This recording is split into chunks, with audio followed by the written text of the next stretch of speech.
enthusiasm. And yeah, there's going to be some that excel farther than others, but the broader that base gets, the better off we're going to be. And as I said earlier, you know, by playing against Brockville and playing against Belleville, we even play against Watertown in our league, you know, it's the diversity of the kids that gives them the opportunity to learn, to experience new things, exactly, and develop those different skills. Lindsay, we're going to squeeze again back to the action. Thanks for coming in. He isn't going anywhere, folks. He's going to stick around not only for a few more minutes in this first half, but also for the second half, as we again continue to discuss with fans, parents, organizers about the local soccer action, the greater Ontario action, and how we see it developing. Once again, Dooch for Scarpazza Holmes, good challenge there, number 3. Mike White pushes it through, good race. Oh, Trotter's right there. Looked like he suffered a little tap, but he throws it out.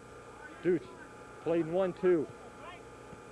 Oh, intercepted there. Craig Spence couldn't push it through. Spence forces it. And through the middle, nice crack from a distance. It will spin Trotter right there. And for those fans watching at home and maybe recognize some of these players tonight, you will know that there's no love lost between them. Even though this is their first meeting between each other, some of these players haven't played against each other before, haven't played with each other before. Some of the chemistry is certainly starting to show. Here we go. Craig Spence, number 7, can't control it. Well defended by Brandees. Al Spence is right there. It was overplayed. Spence chips it in right at the keeper. Nice ball! Yes. What a goal! Craig Spence! What a beautiful right foot hook. Wow, that caught both me and yourself, Lindsay, off guard. Oh yeah, I would say right now that Scarpazza is on a roll and can do no wrong. That's certainly a change of scene from last week where they couldn't put one by the keeper. Yeah, you know, the one thing about soccer is you can put the same 2 teams out numerous times, and every time the game will be different. The atmosphere, the mental attitude, the weather conditions, they all play a factor, and at any time that game can be broken wide open and go either way. So just because you've played them before doesn't mean that the result's going to be the same. Once again, joining me tonight for an interview, Lindsay Riak, father of Nick Riak. Nick, a few people have been talking to me and complimenting your son's talents this year, because being this his first year, he seems to show no fear and total commitment on the field. Very talented with his dribbling. His shot's fantastic. What is it that you feed him at home? Well, he was brought up on soccer. We started him off when he was 11. I don't want to take a lot of credit for it, but I was his coach for quite a few years. And it's just the game that he picked up on and really loved. He'd come and watch me play and played himself. And at every opportunity, he just wanted to be out there and practice and play. And and I shouldn't just say Nick. I've noticed it with a lot of what I call the boys tonight, the ones that I know. They're thinking the game. You know, I've always tried to emphasize that the game is as much a thought process as a physical game. And there's good communication out there. They're talking well. They're thinking well. They anticipate the moves of their teammates. They're anticipating the moves of their opponents. And, you know, it's all coming together. And it's really a gratifying feeling to think that I had, you know, a little bit of participation in that. Well, I'm sure it's a little bit of a chip off the old block. Lindsay? Well, I can honestly say that Nick now exceeds my abilities by a fair bit. So foul on number 8, long crack, pulled down quickly by the keeper, right there, Velarde, and couldn't push it through. Well saved by the keeper, who actually has now made a substitution. We're going to, at halftime, try and find out who the young keeper is. It looks like Velarde to get, is that a yellow for that incident? Yeah. So, somebody's being carded. I guess it was an attack on the keeper. Yeah, it might have been. I'm sure it was unintentional, but nonetheless, he's in the books. He's got a yellow. Yeah. If we're correct, we're going to check at halftime to see what happened. But nonetheless, it's a goal kick for Brandees, down by 3. A surprise here. Craig Spence, goal scorer of the last goal. What a beauty. Here goes Brandees down the line. And as I said earlier, they are a second-year side, so where they stand in the standings this year is really a compliment to them, having been really put together. And I know 3 weeks ago, having lost their goalkeeper. Yeah. Both teams are just playing, you know, a very good game. It does take a couple of years for them to get together, you know, to really understand each other and their styles of play. I know with the Scarpazza team, there's about 4 or 5 boys there that I was involved with last year. And, you know, so for them, their style is there, they're together. But both teams are just playing an excellent game. You know, they're doing the basics. It's a perfect game so far. Well, actually, an exciting game so far. Let me reiterate that. Let's get back to it. Lindsay, hold on. Don't leave Go me. ahead. We've got you here in the second half as we enter, the last 10 minutes of this half. The director's telling me to move on, and let's see some action here. So, throw-in for Brandees. Again, Lindsay, thank you. We'll have you back in the second half. I'd be glad to come back and talk some more about Southeast Ontario youth soccer. Good stuff. And we invite everyone back home, parent, fan, sister, brother, whatever. Let's have you out here, sponsors. Let's talk soccer. Let's see where we want to be headed in the next 5-10 years, or let's see what we're proud of now. Throw in, Brandees. Nice long throw right into the 18. Good touch by Kavanagh, who clears it right out of the danger.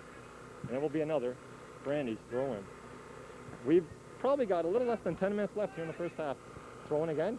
Good turn. Good throw, actually, right at his own player. Crack, what beautiful save by Trotter. What a great hand fist save. And a beautiful crack from 22 yards out. I just turned to miss the shot, but I certainly seen the save. Back to Brandees on defense. Velarde challenges. Up on the air, looks like Safala to help Velarde. Velarde gets it. Wants to turn it, finds. Looks like Safala there. Number 8. Safala again, chips it in, looks for Velarde. Velarde chips it. It's in! Velarde with his third of the season. And it's magic tonight here at Canes Field for Scarpazza Homes. That is the 4th.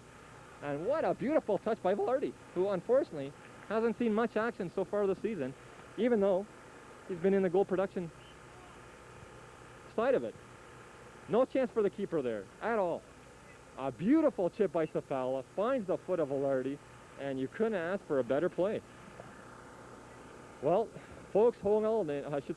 This isn't over yet. Remember a while back that a couple years ago we had a similar game as this, and it didn't end up the way it looked. So if you think a 4-0 lead is too much to overcome, think again. Far side, let's see what happens. Safala again playing a great game tonight. Pushes it down the wing. Velarde faces it. No one there. Looks like this is a dejection time for Brandees. But they aren't giving up. Kavanagh pushes it out of danger. Doesn't mind giving away the throw in. As we enter probably the last 8 minutes of this first half. Let's say we've played 37 minutes. Once again, Scarpazza with a very good lead so far. Number 3. Mike White takes this. First to it, I should also add, was Kavanagh. Kavanagh, however, will give away the corner kick.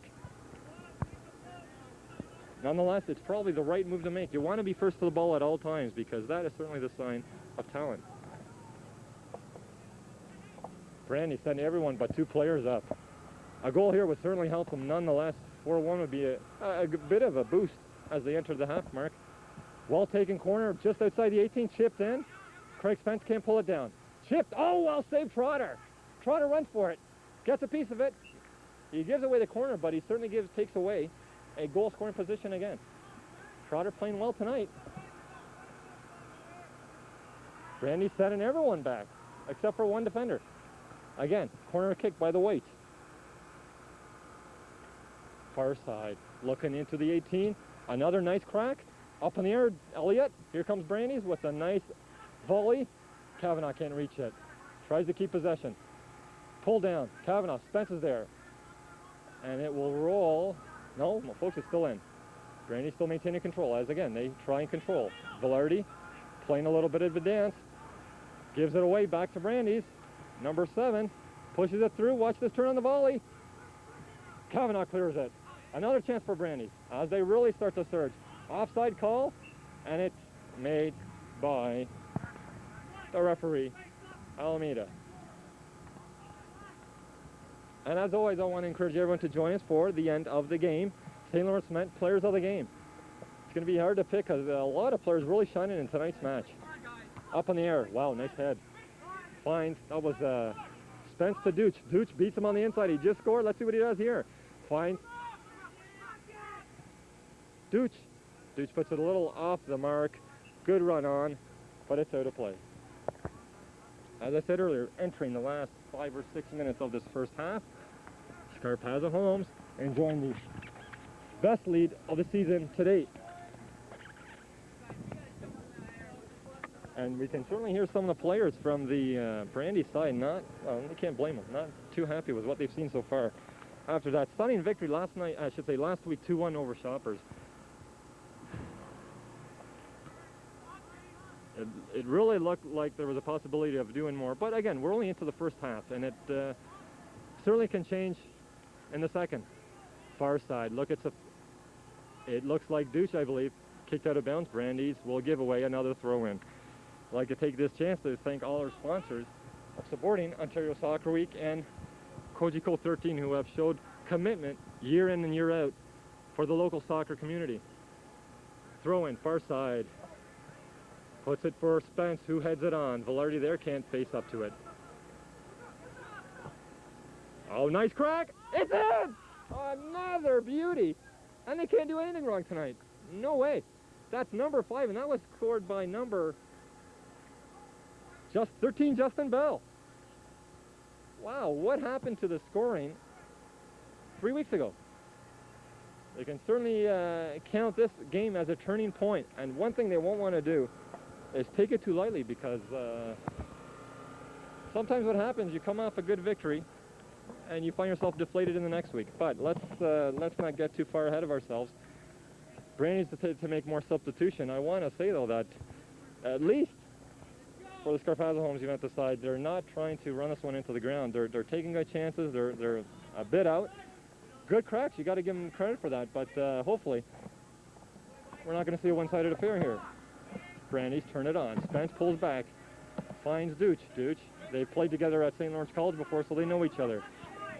Spence, number 7, turns on his inside. Nice, well controlled. Finds Safala, who likes to hold down the middle side of the field. Oh, it might be intercepted. It is. Nice run on by Brandees down the far side. He's got 2 supporting players. Turns, beats 2 players. Oh, he can't beat the second. Good race on the far side. And as the fans begin to fill the field, I'd like to take this chance again to tell everyone to come on out. Free soccer every Wednesday night here on Caton's Field. Men's First Division soccer action. Velarde, nice turn on that one. Look at this. Keeps the control. Velarde, again, just coming to Canada a number of months ago. Starting to enjoy himself a little more on the pitch. Birch in the backside. Wild challenge there by Brandees, and they got a 2-on-2. Brandees, far side, takes a crack. Nice shot. Did you see that one fly? Right at Trotter, but what a sting on that one. Trotter was right there playing the angle perfectly. And that's what we're going to have to watch for, because those cracks, although they're 20 yards out, they are bullets. And they are the ones that sometimes cause the trouble. Safala in the middle again. Turns on it. Wants to find some room.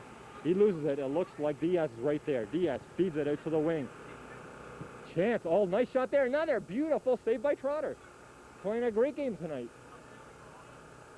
And taking his time to let his players, compose. Pulled down by number 3. Mike White. White loses it.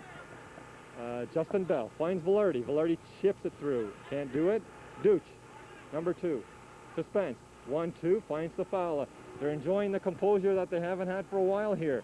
Scarpazza Homes.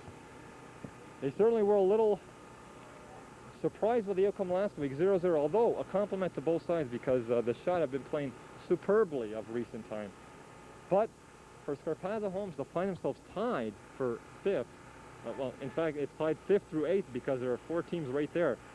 That isn't where they wanted to be at this point. Let's say it might end up with 3 points here tonight. They could jump up a little higher up in the standings, and 3 points really doesn't make a difference compared to 1. Far side again. Here goes another crack. It's deflected. Picked up by Douche. Douche finds Bell, and it's down on the ground. Good challenge there. Not giving up any space. The red shirts really hungry for this ball tonight. Douche pulls it down. Number 2. That's Gum. And here on the near side, it's White with a nice chip through, looking for Diaz. Well intercepted by Elliott. feeds Dooch, who's challenged